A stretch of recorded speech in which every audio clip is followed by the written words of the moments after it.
l'intérêt personnel. L'intérêt personnel, c'est cette histoire qui ronge la classe politique congolaise que nous pouvons définir comme une classe politique non classable. Messieurs et dames, bonjour. Vous nous suivez Ebélé, vous nous avez raté Mikolo Ebélé. Vous allez 89 400 personnes. Vous allez na YouTube. Merci de continuer à vous abonner. Plaidoyer na biso ezali bande connexion sur na YouTube. S'il vous plaît, allez-y vous abonner aussi na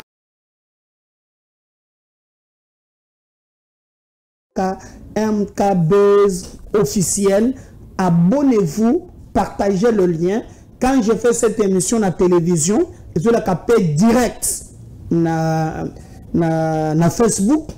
Merci à l'équipe en charge. Je donne Elima, Azali na technique na machine, Tozali na Fidèle Abedi, je crois, à la plateau à TV5 Monde, Azapewana, Ben, il est là.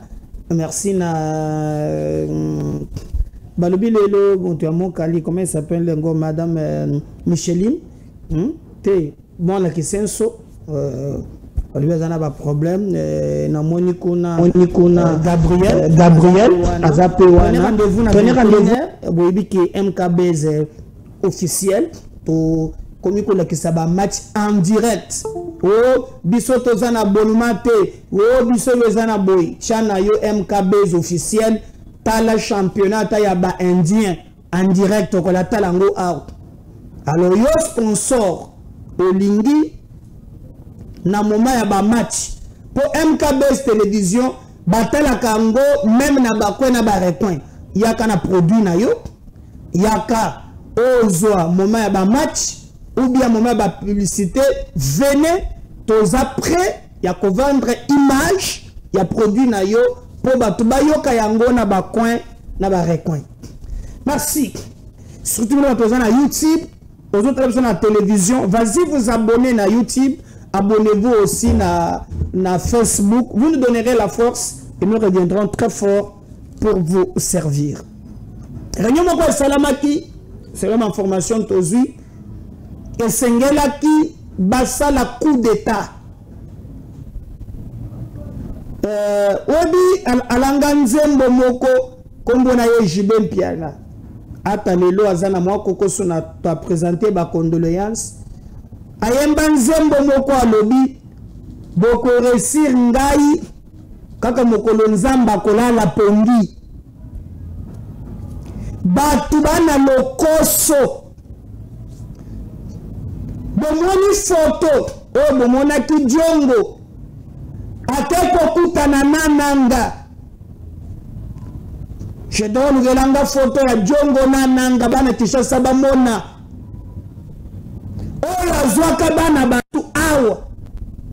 soi-disant, il combattait pour le peuple. Nzoke Zalaki, pour ça, il y a pouvoir. Moutouali Banzi, Ata Tcheperik, Ata Kosa Tche Super Black. Oh, Ngana Zana Libando Koti, Souka Souka, vérité Koyebana. Vérité Koyebana. Le loin intérêt na bango et monani. Djongo alobi baboma ba congolais ba violer ba maman etali yete pourvu que yepe aya bakabola bokonzi technique na moni bozo umela bo pesanga photo oya Frank Djongo na mobominanga bakutani ba sololi bakangi photo objectif na bango le lengeni bakoki kotia en tout cas bakongolais na passe bande konangai na ba information tozu nzoka ba préparaki coup d'état boyoka ki même ministre ya justice azalaki na mwa matinée na ye lors ya matinée wana lobi voilà il y avait un coup d'état oh bomoni wana na blé comme Frank Djongo je me pose la question est-ce que parti politique na ye oyo babengi MLP eza lisusu na moyen ya koexiste lisusu comme un parti politique? Bon, ministre pas intérieur bomoni makambo ebele ezali awa, je sais pas ce que bazali kozwa gravité ya bafe. Heureusement que na nyonso bazosala baza na kati ya koeshue, baza na kati ya koeshue makasi. Bon, il y avait un coup d'état oyo babongisaki awa, mais nkolo akonfondre bango bazwi libungutulu. Nde bomoni bakomi kosafishe boye ezali mission Kagame ayebisi bango. Bino bomonaki mutu lokola Kabila alobaka na ye mingi te, mais ya mbala oyo bakomi kosafishe bazoloba. Aujourd'hui Diongo ye wana bomoni asafishe publiquement ezalaki na Kampala na Uganda epa ya Museveni. Sko mutuna na biso ezali boni lelo Museveni azali koyamba batu oyo bazali ko agresser pe koboma Congo. Boyokaki ke sanguinaire mususu oyo bakondanaki na CPI kombone Thomas Lubanga ye pe azakaka na Kampala wana kuna nde annonce pe ke asali pe ya ye mouvement ya koboma bakongolais. Donc oyo bozali komona ezali kopesa bakongolais passe bokolongo la photo ici. Donc bakongolais va comprendre que en réalité to batu babandi kokosa biso bazali banani. Et dans cette histoire bazoboma makile ezotanga mutu mosusu oyo bazotanga na coulisse ezali Jean-Claude Vwemba oyo azalaki président ya kala l'Assemblée provinciale ye pe azalaki na likambo wana azalaki o le bankuli soki le banini oyo azalaki pe na eloko wana. Alors mais ce qui étonne ezake na maye bazosala bakosala bango moko te, parce que dans cette histoire les deux là baza bakatumbiste ya makasi. J'aurais appris que Bemba pe nani Vwemba a commis pe exilé. Alors je sais pas comment à cause de la exilé, mais naba owana bazo jouer rôle moko très dangereux. Batu bazo landa na ba réseaux sociaux. Bon, comment na musala kamitatu oyo azali proche na Katumbi musala osala ezakaka ya kulinga kokitisa mapinga ya Congo, kokitisa Congo. En d'autres termes, même s'il ne cite pas Kagame, mais vous suivez entre les lignes batu bazawa. Denis Sanga nazotangela biloba, dans cette histoire il y a des katumbistes, il y a des kabilistes. Sotami bakabilistes baza très actifs, les lopek bakatumbistes baza très actifs. Frank Diongo azalaki candidat président de la République ya Lukuta, il s'est retiré au profit à Katumbi. D'ailleurs, même bazalaki député ya parti na ya à l'époque bakendaka na nini ya ensemble. Vwemba memema katumbiste. La plupart ya batu nyonso oyo baza proche na nanga soit tiye kabiliste soit aux katumbistes. Et c'est ça l'enjeu.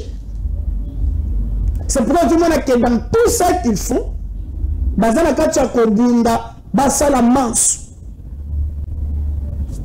L'autre avait même dit que na mars bakozala na Kinshasa abande koloba pamba te ayebaki par rapport ya makamboyo bango babongisaki. Mais lelo oyo bango bakanaki kezali vrai et balukeli bango et komi ko rattraper bango moko. Sur terrain, vérité zoyebana makambo zali ko kende ndenge mususu. Et nous encourageons ici bande ko mususu. Yango na yebisa kabilo, on peut tout dire de Fayoulou. Hein? Na maye nyonso. Parce que on peut ne pas partager son point de vue.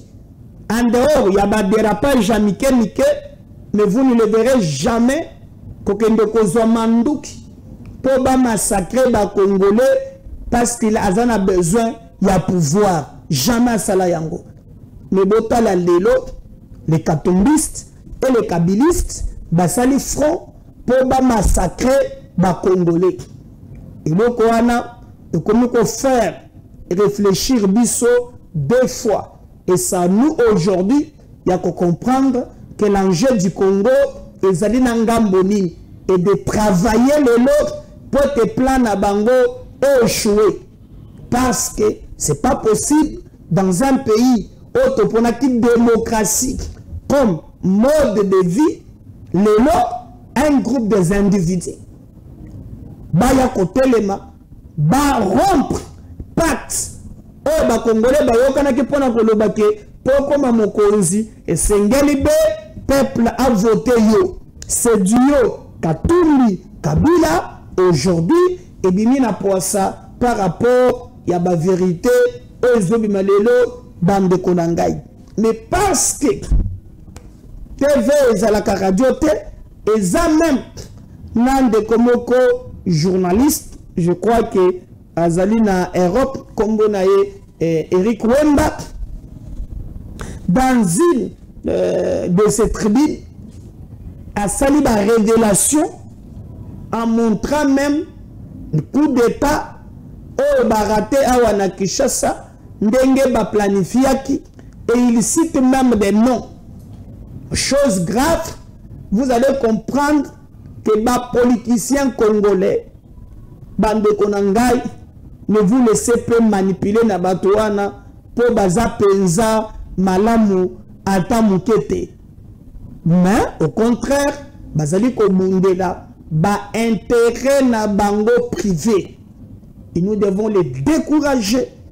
Kobanda lelo tilobi pour tes plans diaboliques au bango bazanango échouer ba Congolais ba récupérer bosomi na bango bazala libre. Tokokili sous le loté ata tu as besoin de pouvoir condiment massacre ya bande konabiso be biso tu as besoin de pouvoir. C'est inadmissible et ekotikala dans les annales ya mboka peuple koyeba ke à chaque instant cette classe politique ils allaient trahir yé pour na ba intérêt privé na bango. Nous devons nous mobiliser comme un seul homme pour nous la échec na likamboan. Cause la debout pour dire non l'agression barbare au bazale ko imposer biso. Mais ce qui me fait mal est que même na ba oyo ba kosaki biso que bazali ba leader ba komundela pour na peuple le komi ko trahir mboka na bango ba pesa yango ba paya pour na des intérêts égoïstes. Vous allez suivre na extrait comment bazo tanga batu ko bazala ki na ba manœuvre, je crois baza 4 ba ko yote na ba mosusu boko yoka planification na bango o batiaki en place nandenge bango bakana kike en faisant cela ils vont gagner du terrain bakolinga basala soki ndenge nini. Mais cette histoire est balukeli bango biso peuple tokoki koloba ke Tshisekedi asala bien asala mabe démocratie ko trancher toponaki démocratie au sali 5 ans renouveler ngomba la moko okei peuple a sa tracé la limite constitutionnelle. Mais nous ne pouvons pas revenir aujourd'hui dans le système. Il y a Kotangisa Makila, il y a battu pour nous pouvoir recourir l'élo encore dans le système. Il y a beaucoup d'État. C'est une honte pour cette classe politique que je qualifie de non classable, une classe politique qui se bat pour des intérêts privés au lieu de travailler pour l'intérêt général. Si je parle le même langage, na technique, je donne élément tout dans cet extrait choquant. On va revenir juste après. Messe noire a été dite à Kampala. C'était du 13 au 15 mars. Cette messe a eu comme officiant l'ex-président congolais Joseph Kabila. Pourquoi cette messe? Parce qu'après les coups d'État manqués le 15 mars à Kinshasa, on est en train de réévaluer des stratégies à mettre pour renverser les pouvoirs de Kinshasa. Avec, bien entendu, l'aide du Rwanda. On prépare à cette messe, d'ici moi, de la branche armée du M23, Nanga de l'AFC, certains proches de Kabila lui-même, mais également Jean-Claude Vwemba et Franck Diongo. Maintenant, la stratégie, comment étendre la rébellion à Tchopo, à Maniema, surtout les Grands Katanga, parce qu'on estime qu'avec les Grands Katanga, on va asphyxier Kinshasa jusqu'à obtenir le départ de Tshisekedi et le retour de Kabila, probablement aux affaires avec l'aide de Kigali. En tout cas, c'était ça l'objectif de cette messe.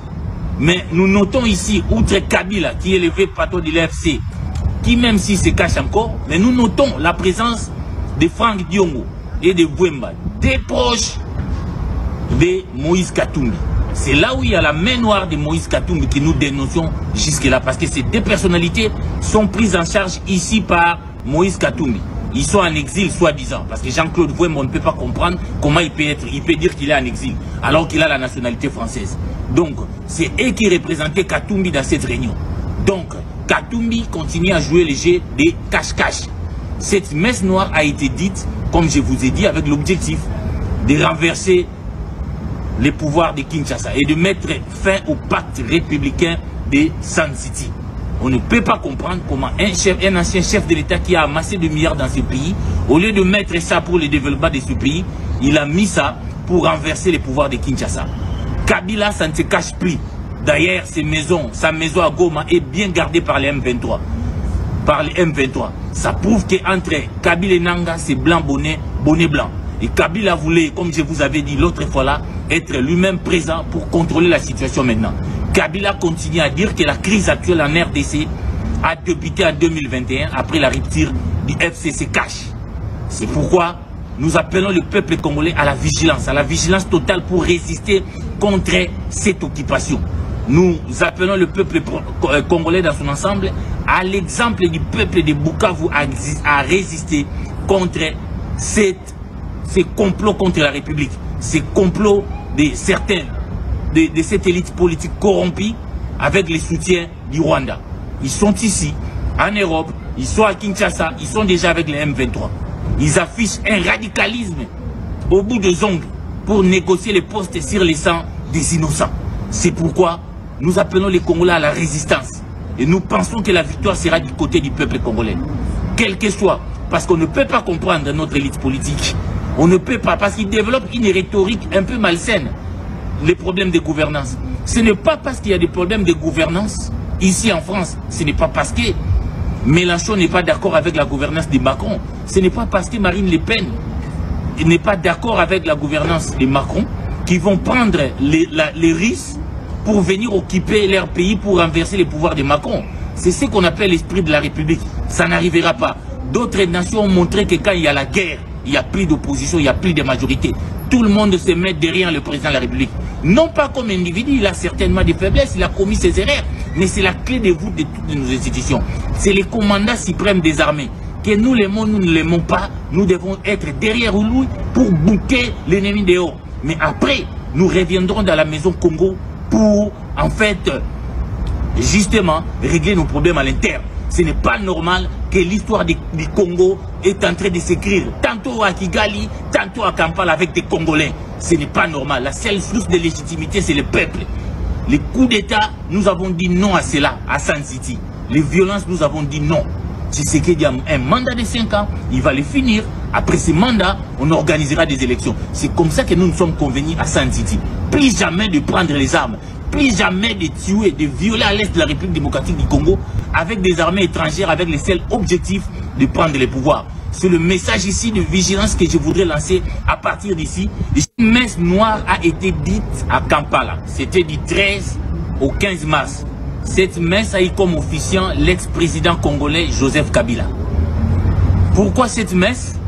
Parce qu'après le coup d'État manqué le 15 mars à Kinshasa, on est en train de réévaluer des stratégies à mettre pour renverser le pouvoir de Kinshasa. Avec, bien entendu, l'aide du Rwanda. On prépare à cette messe, d'ici mois de la branche.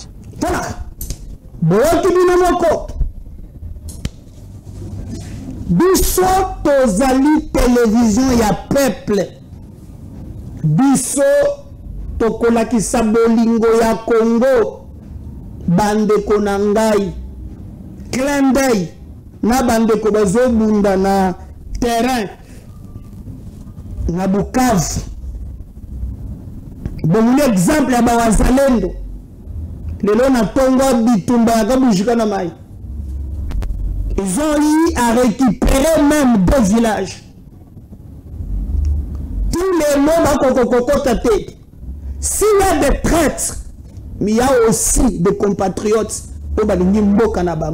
Si la classe politique est pourrie pour des intérêts égoïstes, mais il y a des peuples conscients d'où va leur pays. Bande Konangai, c'est grave. Ceux qui vont venir atrocité, Boyoki comment bazali ko enlever, bazali ko enrôler en armée, comment passer ezali, mais il y a des soi-disant politiciens qui acceptent un plan diabolique pour vivre que bango baya ao, baya ko dondwa, ba négocier du côté ya bibembe, ya ba congolais, eza passe, eza mawa, ya komona ndenge nini makambo ezali koleka, c'est inadmissible. Le mal restera le mal d'où qu'il vienne. Ate uchuat. Ngale bisibino ao. Ezake ke Tshisekedi akambi malamu na nyonso te. Il peut avoir des problèmes de gouvernance. Mais alors on parle de problème de gouvernance ou bien nous parlons d'une agression d'un pays qui veut mettre notre pays à genoux. Et il faut être bête pour remarquer l'histoire de cette agression. Comment vous savez que Tshisekedi, non, c'est 30 ans maintenant. 4e agression Yangoyo. Que le Rwanda ne fait agresser notre pays. D'où il nous faut trouver des mécanismes, une seule fois pour toutes, pour le côté le mélayer. Et ça passe. Et ça passe. Tout le monde a beaucoup de talelo. Il y a des gens qui même temps que Djongo akei kuna akendaki na ba assurance ya kolobaki makambozo ezo salem. Est-ce que vous pensez que Kagame a consolé la bino? C'est bayaka na musée ao. Tout ça ba historien ya présent. Bayaka na musée ao. Et suka ndenge nini? Tango bayaka na musée suka ndenge nini? Hein? Toyeba ndenge sukati. Bayaka na musée. Comment batu baza na mémoire courte? Comment tu vas koyeba tête en jeu à niveau ni? On a relégué batu mususu ao. Et on les utilise comme des escadrons. Kalate Rwanda kusundola bango. Est-ce qu'il y a besoin de bango? Non. Je pense que nous devons tirer beaucoup d'attention par rapport à danger, risque, mais il y a des compatriotes, il y a sa chance, la plan diabolique, Kagame met en place, mais honte, naba continue à histoire, l'histoire que Jijiraka Bango, même Nicolas Koya, mais retenez, comme nous gagnerons cette guerre. Mboka nebiswe kozo bosomi, toko bunda. Exemple ya Bukavu. Oh, les autres lelo qu'on peut lutter contre l'agression. qu'on peut lutter pour l'alliance, on peut lutter pour défendre l'intégrité territoriale. Il y a Mboka Nabiso. D'ailleurs, je vous rappelle que quelqu'un m'a posé la question, est-ce que c'est vrai que salaire il y a soldats et matières? Oui, je peux vous confirmer. Même il y a des policiers, bataillons, sont venus soldes na bango et mati. Katombiste musus, kombo na yo mwando simba. Bango bazaka kanaba biloko ya kopesa gouvernement. Ayoki motema passe. Mwando simba alebi o ndegini ba meseli ba soda mbongo esengeli d'abord bayi sabiso collectif budgétaire. Mbongo bazo pesa ba militaire ba doublé et uti wapi to le gito yeba pourquoi mbongo wana katombiste musus à la moussi yango na niveau ya parlement kombo no Charles Mwando Simbo mwana ya Mwando Simbo ya kufaki wana katombiste yo utaza présent groupe parlementaire alobi ndenge nini pometeli ba policier na ba militaire mbongo esengela ki d'abord boya na parlement to soki mbongo ne zo ta wapi bango bazomona mabe toujours. Là, il trouve que le peuple ou bien notre armée peut gagner cette guerre. Ezali injuste, ezali inadmissible et nous devons nous battre pour d'un côté l'élément pour que ça banguna et à Congo soni pour na kolukake population ayeba vérité sur terrain. Tola muka ezali na dossier moko oyo ezope sabato passe. Il paraît, parce que juste la pesose et la confirmation, Baye Bisabiso, banquette est en cours, cortège à premier ministre, selon version Bokoyo Kakalamindite, Babandeki Koleka, Bamusu Balobi, sans scénique, Bamusu de Sokindengeli, sauf qu'il y a un policier, Oyazaki Nanzola, et l'on voit Sali, on m'a envoyé des images que n'a pas kotia na télévision te ndenge balobi ke babanda ki ko betaye a Sali na yebite si seulement si ezali on les a torture babomiye selon ma information à qui ko fela na auditorat. Donc la version ezali que cortège ya premier ministre Kendaki après dipumoko zongi ba récupérer et policier wana bali ba betie kuba ti akufi.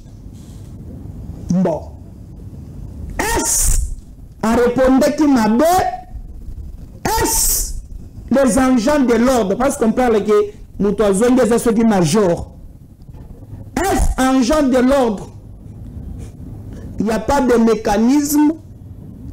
C'est la discipline, et la mère des armées.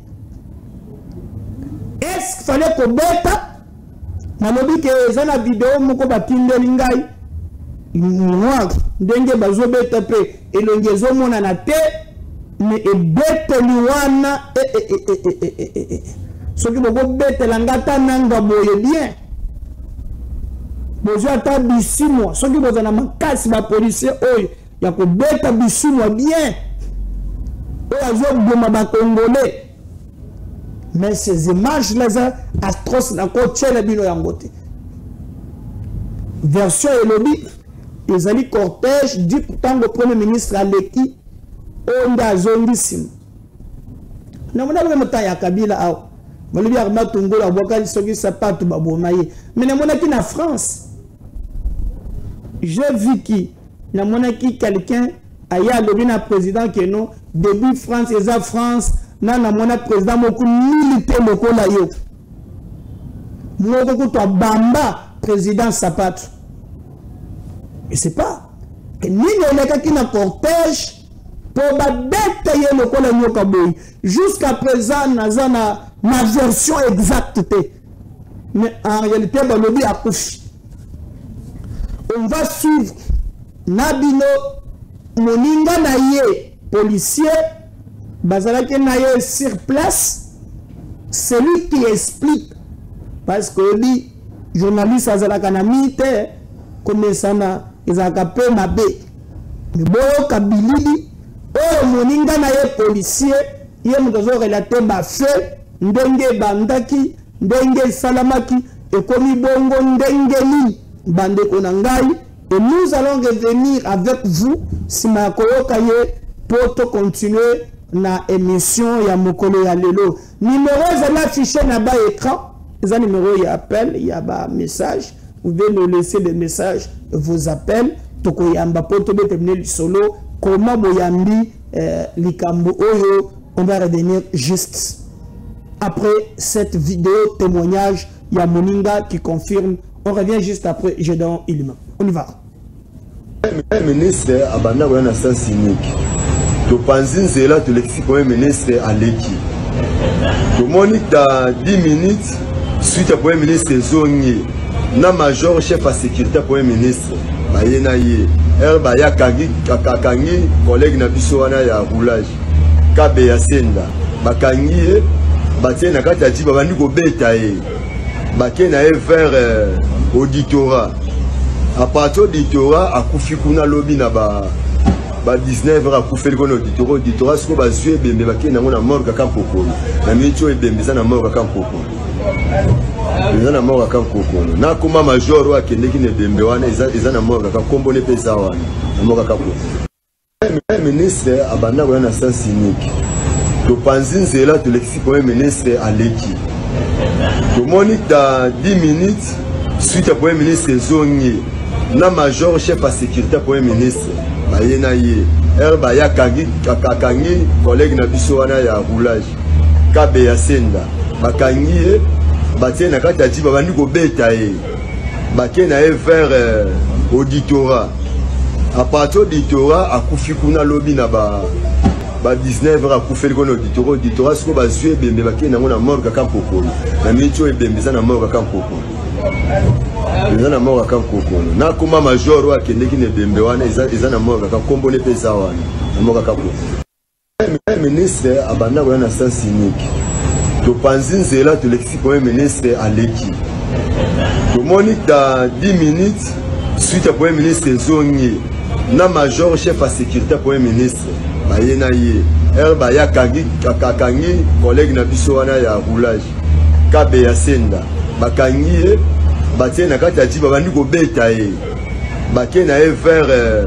auditorat à partir d'auditorat akufi kuna lobby na ba 19h akufi kono auditorat siko bazue bembe bakena ngona morga kampoko na micho ebembe sana morga kampoko na morga kampoko na kuma major wa kendeki ne bembe wana ezana morga kakombo ne pesa wana na morga kampoko le ministre abanda wana sens unique to panzinzela to lexi premier ministre aleki to monique dans 10 minutes suite à premier ministre zongi na major chef à sécurité premier ministre bayena ye ba ya kangi collègue na biso wana ya roulage kabe ya senda bakangi ye batie na kati ya jiba bandi ko beta ye bakena ye vers auditorat à partir d'auditorat akufi kuna lobby na ba 19h akufi kono auditorat siko bazue bembe bakena ngona morga kampoko na micho ebembe sana morga kampoko